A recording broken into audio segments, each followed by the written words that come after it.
The average car payment in America just crossed $750 a month. That's not the ceiling, that's the floor for a lot of new buyers. Push into trucks and SUVs, and you're routinely looking at $900 to $1,100 a month. And it is not rare anymore to see $1,300 payments walking out of dealerships every single day.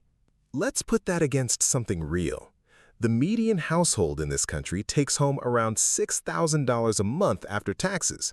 So one car, one single vehicle, can eat somewhere between 12 and 20% of a family's entire monthly income before a single drop of gas gets pumped or a single insurance bill arrives.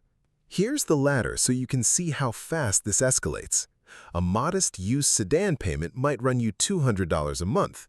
The average new car sits around $750. And the truck or SUV a lot of households are choosing instead can run north of $1,100. Same paycheck, wildly different financial gravity depending on which rung you land on.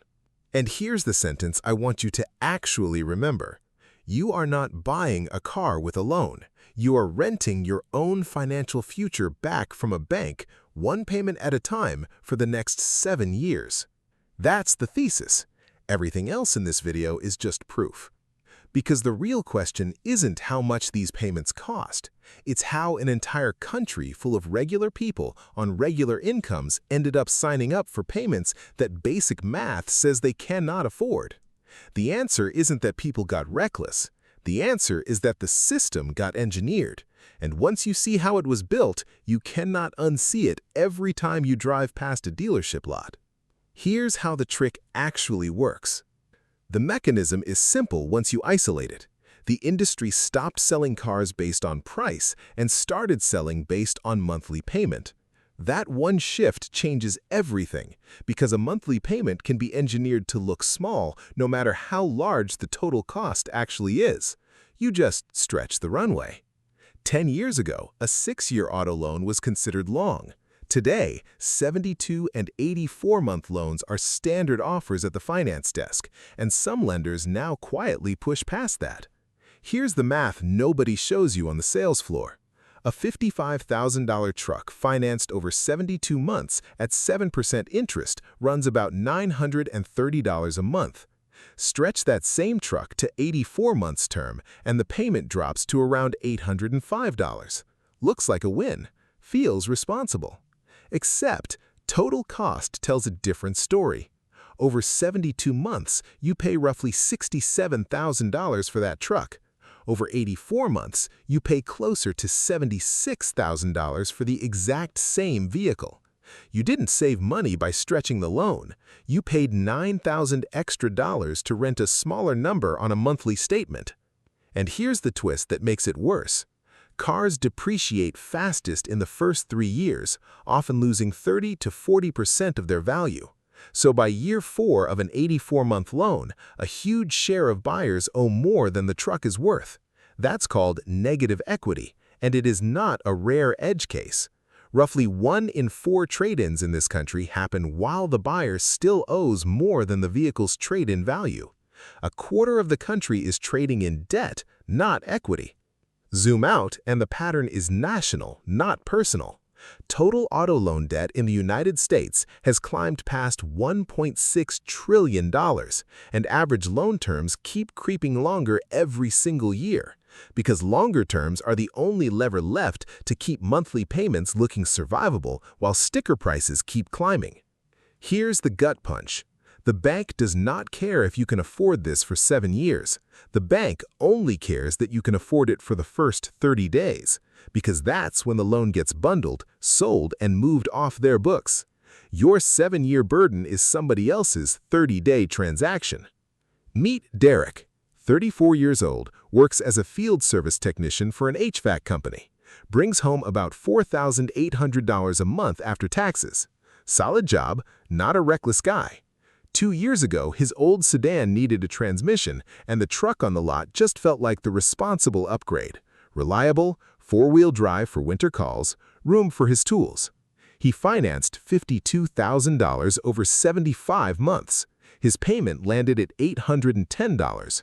On paper, that's under 17% of his take-home pay, which every calculator online tells him is fine. Then reality adds its own line items. Insurance on a truck that size runs him $240 a month, up from $90 on his old sedan. Fuel for a vehicle getting 16 miles per gallon doing highway service calls runs another $380. Add a $450 brake job he didn't budget for in month 14, and suddenly Derek's actual monthly transportation cost sits closer to $1,500. That's 31% of his take-home pay gone before rent, groceries, or his daughter's daycare. His disposable income most months lands somewhere between $40 and $60. One unexpected repair, one slow month of overtime, and he's on a credit card just to stay level. Now, the objection, and it's a fair one, Derek needs a reliable vehicle for his job. That's real. But here's what the data actually shows. Only a small fraction of truck buyers use the towing capacity, the bed space, or the four-wheel drive for actual work purposes. Surveys on this consistently find that the large majority of truck and large SUV owners use their vehicle exactly how you'd use a sedan: commuting, errands, one person, one seat occupied. Derek's job is one of the real exceptions. Most buyers signing that same payment are not. That's the trap. It's not that nobody needs a bigger vehicle. It's that the industry has convinced almost everyone they're the exception, when the numbers say most of them aren't. Here's the boring alternative nobody wants to hear at the dealership. A well-maintained 3-year-old sedan financed over 4 years instead of 7, running maybe $320 a month, insurance around $90, fuel closer to $160 for someone with a normal commute. Total transportation cost, all in, roughly $600 a month compared to Derek's situation. Not hypothetical money, real, monthly recoverable money. Now, let's run that $900 somewhere other than a depreciating truck. Invested monthly into a basic index fund averaging 8% a year. Over 10 years, that's just over $165,000. Over 20 years, it crosses $500,000. Over 30 years, you're looking at north of $1.3 million. One decision, repeated monthly, is the difference between a truck worth $12,000 in a driveway and a 7-figure retirement account. So who actually wins when you take the expensive option instead? The dealership wins on the markup. The lender wins on 7 years of interest. The insurance company wins on the higher premium tied to vehicle value. The extended warranty company wins on a policy sold to cover a truck nobody's using like a truck. Everybody in that chain gets paid whether or not your daughter's college fund ever gets built. You are the only party at that table with something left to lose. Here's your one actual step today, not someday. Pull up your last 12 months of car-related spending, payment, insurance, fuel, repairs. Add it up and divide by 12. Just look at the real number. Most people have never once done this.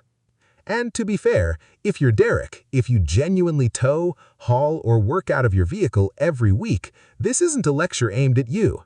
This is aimed at the buyer standing next to Derek at the dealership, convincing himself he's the exception too. Because the real flex isn't the truck in the driveway. It's the fact that nobody outside your bank account has any idea how much money you actually have, because you never needed a payment to prove it to them. Please subscribe.